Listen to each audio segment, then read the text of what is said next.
So the Fed is expected to raise interest rates by 3/4 of a point, or 75 basis points, with the hopes of it slowing the pace of inflation and overall general unaffordability. Stock markets, crypto markets, other equities, the housing market, they're all primed for this.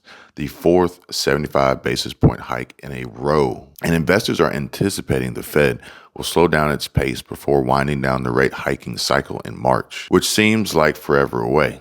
But be patient. And by then, it is expected that the Fed would be on a pace to have raised rates by a level of 4.75% or 5% by early spring. So as intended, as the Fed has raised interest rates, the economy is beginning to show signs of slowing. The housing market is slumping as some mortgage rates have nearly doubled, with 30-year fixed-rate mortgages hitting 7.08% last week. As a reminder, mortgage rates were 3.85% in March. Perhaps now is a good time for Jerome Powell to step back and see the impact of the Fed rate hikes on the markets. We are already beginning to see it in housing, in autos, and we are certainly seeing it in retail slowdowns. But perhaps, maybe this problem needs more than the Federal Reserve trying to solve it, right? Well, CNBC shared ideas on how Congress and corporations can help stop inflation. And honestly, at this point, I'm open to just about any suggestions. And I came across a very interesting question, and I wanted to get your opinion on what you think is the right answer.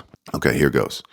A woman asks, "Am I being ripped off?" She says, "I moved into my husband's home. I pay for groceries. The rent from my apartment goes into our joint savings." Now, she says, "I'm paying my own maintenance and taxes for my home, and likewise, he pays his own maintenance and taxes for his property." And so she says, "Here's my dilemma. I own an apartment and it is paid off. However, I moved into my husband's apartment and he has also paid off his mortgage too. I've rented out my home and the income from that goes into our joint savings account." She says, "I'm paying my own maintenance and taxes for my home, and likewise, he pays his own maintenance and taxes for his property. So while I'm living in his apartment, I am in charge of the groceries, but am I getting ripped off?" She closes with, "Feeling uneasy." Now, I have my own opinions and point of view from both sides of this arrangement, but I want to know what you guys think. Commingling assets, marital, community property, state laws, convenience, there's a lot to consider. And then there's a whole separate versus joint bank accounts debate.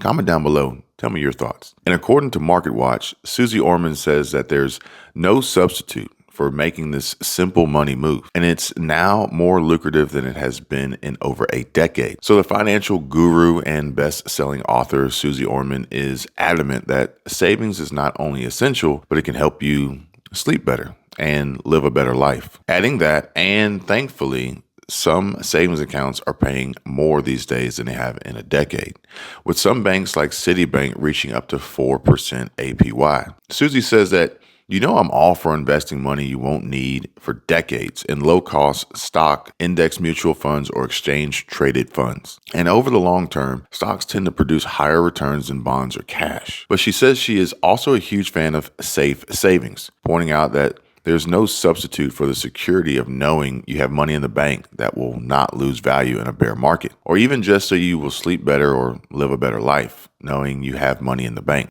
Now, in all fairness, Orman wrote this back in 2018, and I would be willing to bet that she probably doesn't have the same exact opinions about money, the value of money, and or its safety and security in the bank. But what do you guys think? Comment down below and let me know. So Susie even made reference to money being stashed away in a savings account in the bank, as it can be your emergency fund or money you plan to use in the next few years for a home down payment. Now, that's just funny. Not with the way that the housing market is now, and with mortgage interest rates climbing above 7% for a 30-year fix. CNBC said on Halloween that home builders say they're on the edge of a steeper downturn as buyers pull back, with home builders saying that 2023 is going to bring an even sharper downturn in the market as high interest rates scare away buyers. Housing starts for single-family homes dropped nearly 19% year over year in September, according to the U.S. Census Bureau. And building permits, which are an indicator of future construction, fell 17%. So this has the makings of a definite hard landing for housing for sure. CNBC reported that the once hot housing market is cooling off at an alarming rate, and some home builders say it will only get worse come the new year as new orders dry up. The fast rising mortgage rates have caused once frenzied homebuyers to turn on their heels and become worried about their potential investment and the health of the overall economy. The COVID economy saw huge benefits for U.S. homebuilders with record low interest rates combined with surging demand from consumers looking for more living space, which caused a run on housing unlike most had ever seen before. I mean, we witnessed home prices surge by over 40% in just 2 years, while homebuilders couldn't meet the orders fast enough.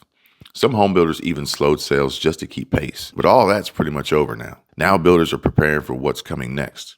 A prediction by some as an ugly start to the next year. Economists, experts, investors, along with myself, are preparing for home prices to fall. And I'll be keeping an eye on residential REITs too, as we await yet another interest rate hike from the Federal Reserve, as they continue to try and fight inflation, and are expected to announce its 6th interest rate increase of the year this week. Another interest rate hike that will have a major impact to mortgages, credit cards, car loans, student debt, and savings. But the craziest part about it all is that this week, the Federal Reserve will likely raise interest rates for the 6th consecutive time in a row to combat inflation. The U.S. Central Bank has already hiked its benchmark short-term rate 3 percentage points since March, which includes 3 straight 0.75 percentage point increases ahead of its upcoming policy meeting, which will likely result in a 4th 75 basis point increase from Fed Chair Jerome Powell. And yet still, the impact of what has been done so far isn't fully reflected in the markets just yet. Basically, inflation hasn't come down much so far, partly because these policies take a while to kick in. So what I'm saying to you all is that when these rate hikes by the Fed do start to take effect, they're going to hit hard, and it will be yet another swing of the pendulum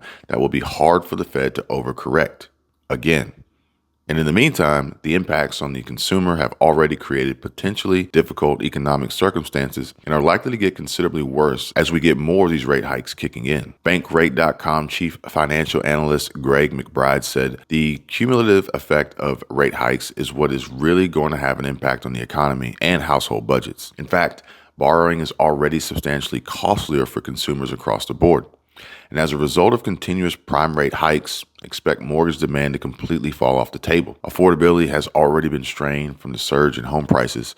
And when you layer on top of that this never before seen pace in mortgage rates, it just compounds the problem. Since most credit cards have a variable rate, there's a direct connection to the Fed's benchmark. And as the federal funds rate rises, the prime rate does too. And so credit cards will thus follow suit. Annual percentage rates, APR, are closing in on 19% on average.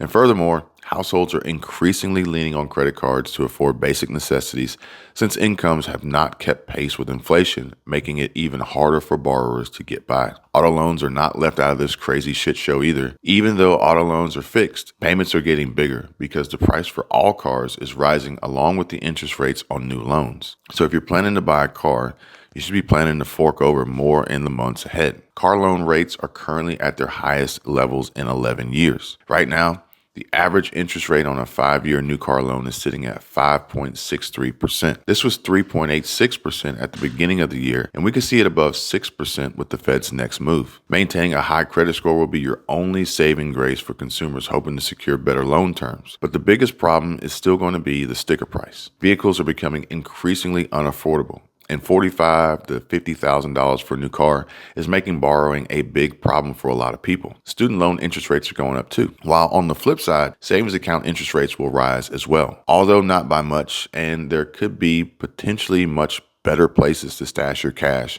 that will produce a much better return than the 3.5 or maybe even 4% that the banks can offer with high yield interest savings accounts. Remember, inflation is over 8%. So even at 4% APY, you're still losing money per se.